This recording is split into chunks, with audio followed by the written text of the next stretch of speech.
The common logarithm is the logarithm with a base of 10, यानी common लोगार्थम वो लोगार्थम है हमारे पास जिसमें उसकी जो बेस है वो क्या होती है, वो 10 होती है। ठीक है, it is written as log base 10। अब जिस तरीके से यहाँ पे लिखा हुआ है, ये लिखा हुआ है जी log बेस में आ जाएगा 10। ठीक है, ये इस शेप में लिखा हुआ है।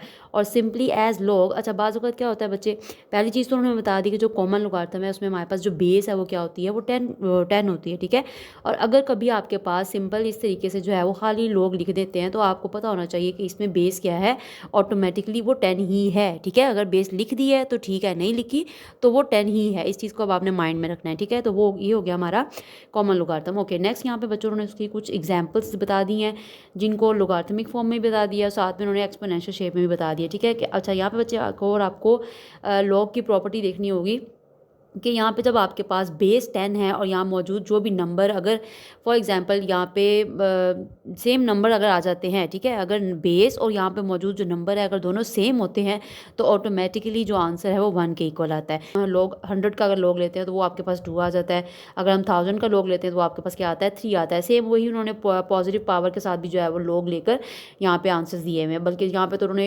एक्सपोनेंशियल शेप में उनको कन्वर्ट किया हुआ है। ठीक है, अब यहाँ पे बच्चे उन्होंने जो ऊपर एग्जाम्पल्स थी उन्होंने उसमें पॉजिटिव पावर ली हुई है, जबकि नीचे उन्होंने नेगेटिव पावर लेके जो है वही सेम काम किया हुआ है। अब जिस तरीके से यहाँ पे लिखा हुआ है log 0.1 इज इक्वल टू -1, यानी कि अगर हम log का 0.1 का log लेते हैं तो हमारे पास आंसर क्या आता है, -1 आता है। तो इस तरीके से उन्होंने कुछ जो है वो नंबरों की जो log लेकर उन्होंने दिखा दिया। तो